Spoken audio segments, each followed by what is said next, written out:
तो हेलो दोस्तों, कैसे हैं आप। राइस फ्रॉम द रबल के एपिसोड 80 के साथ हाँ जरूर। एपिसोड की शुरुआत में हमें वो टीम मेंबर्स दिखाए जाते हैं जो ज़्यू फैन की इस एबिलिटी को देखते हुए बहुत से हैरान होते हैं और वो कहते हैं कि ये तो एक आफ्टर इमेज वाली टेक्निक है ना। और तभी ज़्यू उस कॉन्ग के पीछे आ चुका होता है और उसे कहता है कि क्या तुम मुझे ही ढूंढ रहे हो ना। और तभी कॉन्ग एकदम तेज से ज़्यू के पीछे फिर से अटैक करता है, पर इस बार फिर से ज़्यू उधर से दूर हट जाता है और फिर एकदम जोरदार सा पंच कॉन्ग को मारता है, जिससे कान से कॉन्ग पीछे की तरफ जाने लग जाता है और फिर वो सीधा जाके एक पेड़ से आके टकरा जाता है और फिर अपने मन में सोचते हुए कहता है कि ये नहीं हो सकता, उसने मुझे सिर्फ एक ही हिट में मुझे इधर तक फेंक दिया। और फिर वो अपने आप को संभालते हुए वहाँ पे खड़ा होने की कोशिश करता है और फिर कॉन्ग ज़्यू को देखते हुए कहता है कि ये मुझे कोई एडवांस रैंक स्टार वॉरियर नहीं लग रहा, ये इससे भी ऊपर का रैंक हो सकता है। क्या सच में ये लड़का एक स्टार जनरल है क्या? पर ऐसा नहीं हो सकता, इसकी एज इतनी ज्यादा नहीं है कि वो एक स्टार जनरल बन पाए, पर फिर भी इसकी एबिलिटी बहुत ज्यादा स्ट्रॉन्ग है। और तभी ज़्यू कॉन्ग के पास आते हुए उससे कहता है कि तुमने अपने जो दोस्तों हैं उसे धोखा देते हुए अपनी जान बचाने के लिए यहाँ से भाग चुके थे, पर फिर जैसे ही उनकी प्रॉब्लम खत्म हो गई, उन लोगों ने जैसे उन मॉन्स्टर को मार दिया, वैसे तुम वापस से आ गए यहाँ पे उन लोगों की जो हार्ड अर्न मनी है उसे चुराने के लिए। और अब तुम इस गुनाह के कारण से अब तुम यहाँ पे सिर्फ मरना डिजर्व करते हो। तभी कॉन्ग डरते हुए ज़्यू से कहता है कि क्या तुम एक नोवा स्टार जनरल हो ना।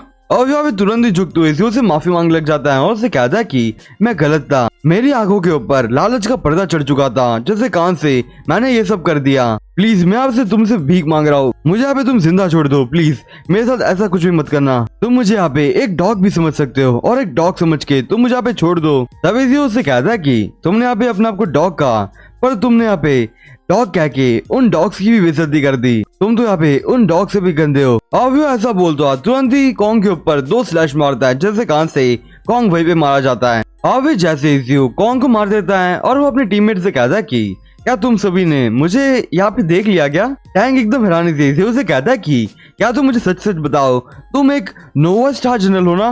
और यहाँ पे जोंग और टैंकर एकदम साथ में बोलते हैं कि हम लोगों ने अभी जो बियर को हराया था उसमें क्या तुमने हमारी हेल्प की थी ना। ज़्यू उन लोगों से माफी मांगते हुए कहता है कि मुझे यहाँ पे तुम लोग माफ कर देना, मैं तुमसे ये चीजें छुपाना नहीं चाहता था। और फिर उसके बाद तुरंत ही आप लोग बैटल करते करते ब्रेक थ्रू कर चुके थे, तो उसके बाद मैंने सोचा कि मैं अभी आपको क्यों ही बताऊं अपनी ट्रू एबिलिटीज के बारे में। तभी वो टैंकर कहता है कि अब यहाँ पे तुम्हें इसे माफी मांगने की क्या जरूरत होता है, अभी उल्टा हमें थैंक यू कहना चाहिए तुम्हें, क्योंकि तुम्हारे कारण ही हम लोग उस मॉन्स्टर को हरा पाए थे। तभी टैंक ज़्यू से कहता है कि मुझे पता था तुम एक बहुत ज्यादा जीनियस बंदे हो, पर मुझे ये नहीं पता था कि तुम बहुत ज्यादा टैलेंटेड हो कि तुम यहाँ पे नोवा स्टार जनरल रैंक को एकदम आसानी से हासिल कर सको, वो भी इस एज के अंदर। ये एक बहुत बड़ी बात है। और फिर हमें अगले सीन पे ज़्यू उन लोगों को बाय करते हुए वहां से जाते हुए दिखाया जाता है। और तभी जोंग ज़्यू से कहते हैं कि तो यहाँ पे ज़्यू यहाँ पे एक एग्जाम के लिए आया था। तभी टैंक उनके मेंबर से कहता है कि मैंने कभी नहीं सोचा था, हम लोग आधे साल पहले ही मिले थे ज़्यू से, पर यहाँ पे तुम उसकी एबिलिटीज को देख लो, वो एक नोवा स्टार जनरल बन चुका है। ये बहुत ज्यादा खतरनाक बात नहीं है, क्योंकि कोई भी इतनी जल्दी ब्रेक थ्रू नहीं कर पाता है। और भी हमें अगले सीन पे ज़्यू फैन एक ग्रास वाली एरिया पे दिखाया जाता है, जो एकदम तेज से वहां से गुजर रहा होता है। ज़्यू उन ग्रासेस को देखते हुए कहता है कि ये जो ग्रासेस लगे हुए हैं वो बहुत ज्यादा शार्प है। और फिर उसके बाद ज़्यू फैन उसके सराउंडिंग को देखते हुए कहता है कि अब यहाँ पे जो पत्तियां हैं उन लोगों के बीच में जब विंड गुजरती है तब उसकी आवाज में ऐसा लगता है कि यहाँ पे कोई मैसेज वो हवाएं पास कर रही है। और फिर ज़्यू अपने पैट से कहता है कि मुझे यहाँ पे जैसा सेंस हो रहा है, क्या तुम्हें भी वैसा ही सेंस हो रहा है? और फिर तभी ज़्यू अपने सिस्टम को चेक करते हुए कहता है कि मुझे पता ही था कि इस जगह के ऊपर मेरी जो फिजिक है वो बहुत ज्यादा तेज से बढ़ रही है। और फिर उसके बाद ज़्यू फैन वहां से एकदम तेज से भाग उसकी डेस्टिनेशन में पहुंच जाता है, जहाँ पे कुछ लोग उसका इंतजार कर रहे होता है। ज़्यू फैन उन लोगों को देखते हुए कहता है कि क्या मैं पहुंच चुका हूँ वहाँ पे? और फिर वहाँ पे हमें 4 लोग खड़े दिखाया जाता है, जो उनमें से एक बंदा कहता है कि यहाँ पे एक टेम्परेरी एक बंदा ज्वाइन करने वाला था हमारे एग्जाम के अंदर, वो हमारी टीम का 5th मेंबर होने वाला है। तभी दूसरा लड़का उससे कहता है कि तुमने यहाँ पे बताया था कि उसकी जो एज है वो 20 साल से भी कम है, तो ये बहुत ज्यादा अजीब बात नहीं है? और फिर ज़्यू फैन उन मेंबर्स के पास ले आता है, वो मेंबर का जो लीडर होता है वो उन लोगों से कहता है कि तुम ज़्यू फैन हो है ना? ज़्यू ने हाँ कहता है और वो लीडर उनको इंट्रोड्यूस करते हुए कहता है कि मेरा नाम ज़्यू जी है और मैं इस टीम का लीडर हूँ, और मैं यहाँ पे तुम लोगों को इस एग्जाम के अंदर लीड भी करने वाला हूँ। और फिर उसके बाद ज़्यू और ज़्यू आपस में हैंडशेक करते हैं। ज़्यू उससे कहता है कि जब मुझे वो टीचर ने बताया था कि उन्होंने टेम्परेरी एक पर्सन को हमारी टीम के अंदर ज्वाइन करने के लिए भेजा है, तब मुझे ही लगा था कि वो एक यंगेस्ट पर्सन की बात कर रहे होगे जिसकी एज अभी तक 20 साल तक पहुंची नहीं हो, वो फिर भी हमारे इस एग्जाम के अंदर पार्टिसिपेट कर पा रहा है। जू से कहता है कि मुझे यहाँ पे माफ कर देना, मैंने यहाँ पे तुम लोगों को बहुत सारा वेट करा दिया। और बताओ यहाँ पे जू अपने जू को यहाँ पे जो मेंबर्स हैं उन लोगों से इंट्रोड्यूस करने लग जाता है। वो सबसे पहले एक लड़के से इंट्रोड्यूस करते हैं जिसका नाम चैंग होता है और अभी इसके जो अटैक्स है वो मिड रेंज के हैं और वो यहाँ पे अटैक करने के लिए अपनी स्पीयर यूज करता है। और फिर उसके बाद जू दूसरे मेंबर से इंट्रोड्यूस करता है। दूसरे मेंबर का नाम डिंग ही यंग है। डिंग जू से कहते कि तुम्हारा नाम ज्यू फैन है और तुम अभी तक अपने 20 साल तक भी नहीं पहुंचे हो और अभी तुम्हें देख के मुझे बहुत ज्यादा खुशी हो रही है क्योंकि यहाँ पे मैंने एक यंगर पर्सन को अपनी टीम के अंदर देखा है। तभी चैंग ज्यू से कहता है कि मैं यहाँ पे तुम्हें वार्न कर देता हूँ, तुम यहाँ पे डिंग के पास बिल्कुल ही मत जाना क्योंकि वो सिर्फ मेरी है। और फिर तभी तुरंत ही डिंग उस चैंग को वहाँ से हटाते हुए ज्यू से कहते कि ज्यू फैन तुम्हें यहाँ पे अभी ऐसे किसी की बात सुनने की जरूरत नहीं है। और अभी तुम्हें एक और बात कहना चाहती हूँ मैं, अगर तुम्हें एग्जाम के वक्त अगर कोई भी हेल्प चाहिए तो मैं तुम्हारी हेल्प करने के लिए हमेशा रेडी रहूंगी। ज्यू से कहता है कि अच्छा ठीक है, मैं अगर जरूरत लगेगी तो मैं तुमसे हेल्प मांग लूंगा। और फिर अपने मन में सोचते हुए कहता है कि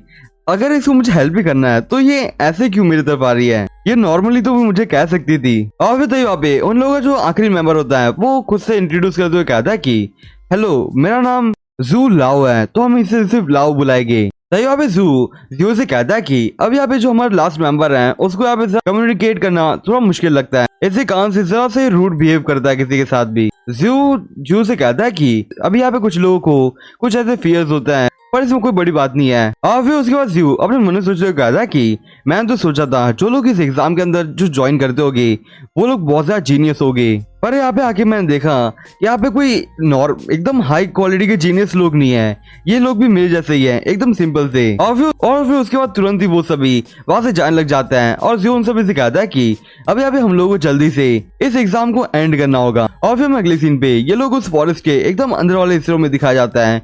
वो लोग आपस में बात करते हुए कहते हैं कि यहाँ पे कितना सा कोल्ड है, यहाँ का जो टेम्परेचर है वो तो बहुत ज्यादा नीचे गिर चुका है, शायद से यहाँ पे 0 डिग्री तक गिर चुका होगा। तभी जो पेड़ को देखते हुए कहता है कि अभी इस जगह पे ये जो यहाँ पे जो कोल्ड आयरन ट्रीज हैं उन्हें देखते हुए मुझे जरा अजीब लग रहा है। और फिर तो यहाँ पे हमें इस आयरन ट्री के बारे में बताया जाता है। अभी यहाँ पे जो आयरन ट्रीज है वो एक्चुअल में जब वो मीटरॉइड गिरा था उसके बाद जो म्यूटेशंस हुई थी उसके कारण से यहाँ पे एक प्लांट म्यूटेंट हो चुका था, उसके बाद से ऐसे टाइप के प्लांट्स बनने लग चुके थे जो जैसे जैसे कोल्ड एयर को ऑब्जर्व करेंगे वैसे वैसे करके उनकी जो ब्रांचेस होगी वो ग्रो करेगी और साथ ही साथ एकदम आयरन की जैसी स्ट्रॉन्ग हो जाएगी। तब डिंग जू से कहते कि क्या लीडर अभी आप मुझे बता सकते हो हमारी इस एग्जाम का क्या मकसद है। तभी जू से कहता है कि हमारी हर एक एग्जाम का सिर्फ एक ही मकसद होता है, एक बी रैंक किंग बीस्ट को मारना, वही हमेशा से हमारा मकसद होता है इस एग्जाम का। तभी डिंग जू से कहते कि अभी यहाँ पे हम लोगों को बी रैंक के बीस्ट को मारना होगा, वो भी किंग लेवल के,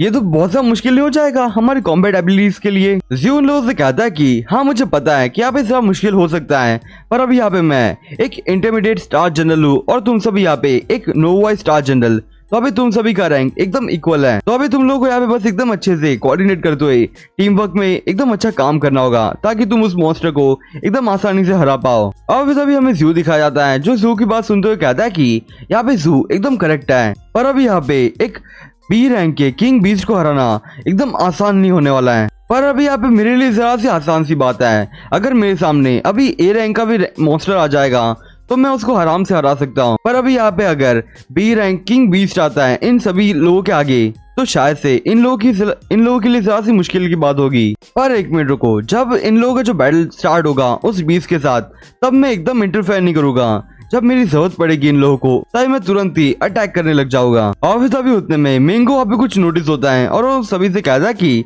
यहाँ पे मैंने कुछ बीस्ट को देखा है। और फिर तभी उतने में वो जो बीस्ट होता है वो उड़ने लग चुके होता है क्योंकि ये फ्लाइंग टाइप के बीस्ट है। जीवन सभी से कहता है कि अभी यहाँ पे सी रैंक के फ्लाइंग बीस्ट आए हैं तो अभी इसके कारण से सब लोग एकदम केयरफुल रहना। और हाँ, यहाँ पे सबसे मेन बात, इन लोगों के जो मुंह है उन लोगों से बच के रहना क्योंकि वो उन लोगों के मुंह बहुत ज्यादा तीखे हैं, मतलब कि बहुत ज्यादा शार्प है और इनके जो क्लॉस हैं उनके अंदर पॉइजन भरा हुआ है तो उनसे ही बच के रहना। और फिर अभी ज़ू उन सभी से कहता है कि अब यहाँ पे बैटल के लिए सब लोग रेडी हो जाओ। और फिर यहाँ पे जो बीस्ट होता है वो लोग भी उन लोगों के ऊपर अटैक करने के लिए आगे बढ़ चुके होता है। दोस्तों आज के लिए बस इतना ही, मैं आपसे फिर मिलूंगा इस सीरीज के अगले एपिसोड के साथ, तब तक के लिए बाय।